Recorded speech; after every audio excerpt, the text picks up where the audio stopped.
السلام علیکم دوستو۔ تو کیسے ہیں آپ لوگ؟ تو آج اس ویڈیو میں ہم بات کریں گے تقدیر کے بارے میں۔ میں نے ایک سوال سنا تھا کہ تقدیر کہ اللہ تعالیٰ اگر سب کچھ جانتا ہے تو پھر اس نے ہر کسی کو دنیا میں کیوں بھیجا؟ وہ تو سب کچھ جانتا تھا کہ یہ کیا کرنے والا ہے، یہ بندہ کیا کرنے والا ہے، یہ کیا کرنے والا ہے، مطلب ہر کسی کے بارے میں سب کچھ جانتا تھا، تو ڈائریکٹ ہی بنا کر جنت اور دوزخ میں کیوں نہیں ڈالا؟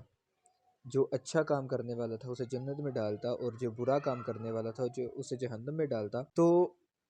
اس لیے کہ پھر دنیا میں بھیجا کیوں کسی کو؟ مثال کے طور پہ اگر اور اچھے طریقے سے سمجھیں کہ تقدیر کا نام، کہ اگر ایک بندہ ہے، فائنل کرکٹ میچ ہو رہا ہے، اگر اسے پہلے سے ہی پتا ہے کہ کون بندہ کون سی ٹیم جیتنے والی ہے،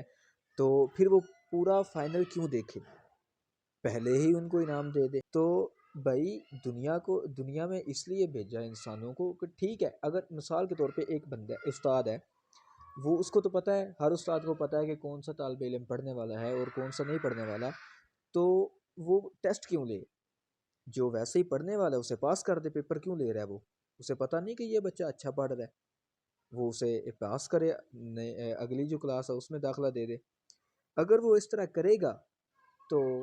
جو بچے مطلب پڑھنے والے ہیں یا نہیں پڑھنے والے، ٹھیک ہے، جو پڑھنے والے ہیں وہ تو اعتراض نہیں کریں گے کیونکہ وہ تو ٹھیک ہے، وہ چلے گئے اگلی کلاس میں، لیکن جو پڑھنے والے نہیں ہیں وہ تو بولیں گے کہ ہمیں فیل کیوں کیا، ہمارا تو ٹیسٹ ہی نہیں لیا گیا، ہم تو پاس ہو جاتے۔ مطلب وہ جو ہے نا وہ کہیں گے کہ ہمارے ساتھ جو ہے دھوکا ہوا ہے، اچھا فیصلہ نہیں ہمارے لیے کیا گیا۔ تو اللہ تعالیٰ کسی کے ساتھ زیادتی بھی تو نہیں نہ کرتا، اسی لیے انسان کو بھیجا دنیا میں کہ وہ اپنے اعمال لے کر آئے، پھر روز محشر سب کے سامنے اس کا حساب لیا جائے گا اور بولا جائے گا کہ اب بتاؤ کیا کیا اور کیا آپ لے کے آئے میرے پاس اپنے اعمال۔ اگر اس وقت فیصلہ کرے گا کون جنت میں جا رہا ہے اور کون جہنم میں جا رہا ہے، تو جو جنت میں جائے گا ٹھیک ہے وہ تو جائے گا، لیکن جو جہنم میں جائے گا وہ تب بھی اعتراض نہیں کر سکے گا کہ میں جہنم میں کیوں جا رہا ہوں، کیونکہ تب اس کے سامنے ہوگا سب کچھ نا۔ اس لیے کہ اللہ تعالیٰ کے علم میں جو کچھ عالم میں ہونے والا تھا، جو کچھ بندہ کرنے والا تھا، اس کو اللہ تعالیٰ نے پہلے ہی جان کر لکھ لیا تھا۔ ادھر ایک یہ بھی اعتراض ہوتا ہے کہ اللہ تعالیٰ نے یہ تو یار اگر ایک بندہ اچھے کام کر رہا ہے تو یار ٹھیک ہے یہ میری قسمت میں تھا، اور اگر خدا نہ خواستہ کسی کا ایکسیڈنٹ ہو جاتا ہے تو یار قسمت میں تھا، یہ تو ہونا ہی تھا،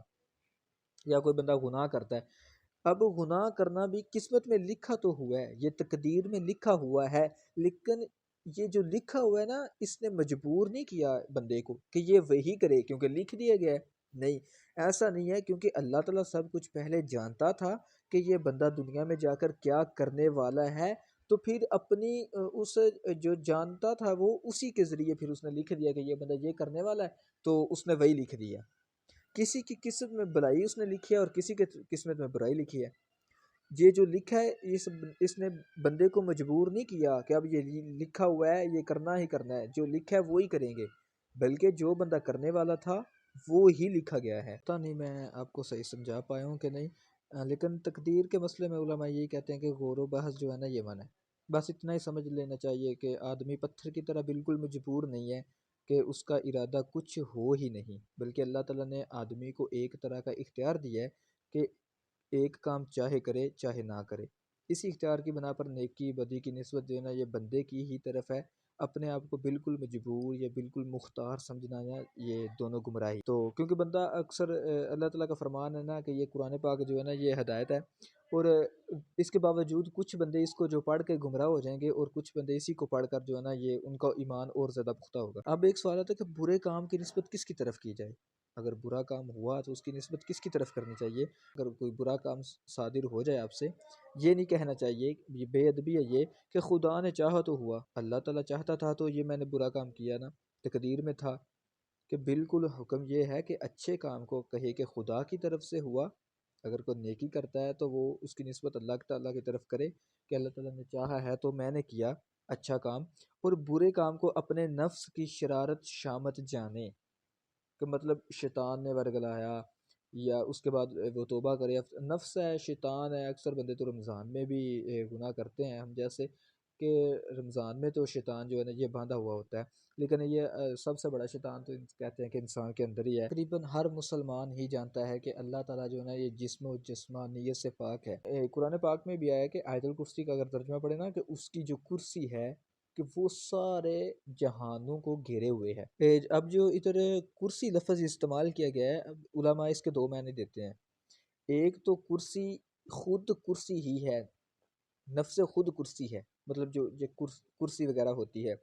ایک یہی معنی لیا گیا ہے کہ اللہ تعالیٰ کی کرسی۔ اب اگر یہ دیکھیں کہ اللہ تعالیٰ تو بیٹھنے سے پاک ہے، مطلب جسم سے پاک ہے، تو پھر وہ بیٹھنے سے پاک ہے،